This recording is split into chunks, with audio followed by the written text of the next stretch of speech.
Bonjour et bienvenue dans cette nouvelle exploration. Je suis ravie de vous retrouver. Aujourd'hui, on plonge dans les entrailles d'un fil de discussion Reddit.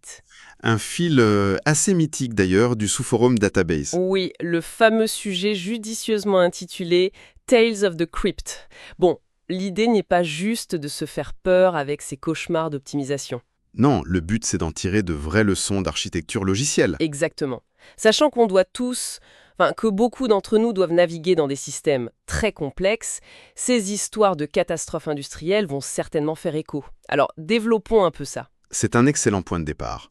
En fait, le fil regorge de cas extrêmes où la technologie n'est pas fondamentalement en cause. Ce sont plutôt les décisions humaines, non?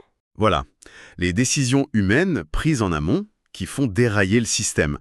Prenons le cas partagé par l'utilisateur Coyote Azul 2 sur un ERP vieux de plusieurs décennies. Ah oui, celui-là est terrible. Bah, le système utilise un ORM maison tellement inefficace que pour générer un malheureux rapport de 10 000 lignes, il exécute 10 001 requêtes. L'horreur classique du problème N+1, mais poussé à l'extrême. Et l'architecture de la base de données est tout aussi chaotique. Absolument. Aucune clé étrangère. Le champ pays d'origine dupliqué dans la même table et une redondance absurde des données calculables. Il mentionne par exemple 7 champs boolés indifférents juste pour évaluer une seule condition fiscale. Ce qui est fascinant ici, c'est que cette catastrophe découle d'une décision purement commerciale prise au tout début. L'entreprise tenait absolument à conserver la compatibilité avec d'anciens systèmes clients, c'est ça? C'est ça, des systèmes basés sur de simples fichiers plats. En s'en tenant à ce plus petit dénominateur commun pour ne pas bousculer les habitudes, ils ont tout simplement sacrifié la structure relationnelle et les performances globales de l'outil. C'est le prix exorbitant de la dette technique volontaire. Mais bon, les mauvaises décisions ne se limitent malheureusement pas au code hérité. Elles frappent aussi les environnements modernes. Tout à fait. L'utilisateur Puma 987 raconte comment une équipe de développeurs a secrètement supprimé 400 millions d'enregistrements. Dans une base PostgreSQL en pleine production. 400 millions. C'est le genre de chiffre qui donne des sueurs froides à n'importe quel administrateur. Une suppression massive de cette ampleur laisse d'énormes trous dans la structure de la base. Les index deviennent complètement inefficaces et le système finit par paniquer. Exactement. Résultat, le moteur a basculé sur des balayages séquentiels catastrophiques pour tenter de s'y retrouver. Et il a fallu 2 heures de réindexation complète en urgence. Et c'est là qu'une astuce partagée par un autre contributeur entre en jeu. Sonoli, une astuce concernant les paramètres par défaut du moteur. Si l'on relie cela au contexte global, le problème vient souvent de l'écart entre le logiciel et le matériel physique. PostgreSQL possède une variable appelée Random Page Cost, réglée par défaut sur 4. Un chiffre qui était pensé pour les vieux disques durs mécaniques. Voilà. Sur un vieux disque, chercher une donnée aléatoire prenait physiquement beaucoup plus de temps qu'une lecture séquentielle.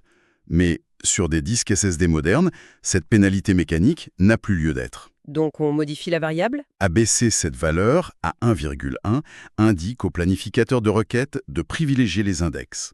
Ça évite miraculeusement ces fameux balayages séquentiels inutiles. Le matériel moderne nécessite impérativement des configurations modernes. Et c'est là que ça devient vraiment intéressant. Parce qu'il n'y a pas que les suppressions massives qui posent problème. Il y a aussi les petites requêtes incessantes. Exactement. L'utilisateur H117 soulève le piège du suivi du statut en ligne hors ligne.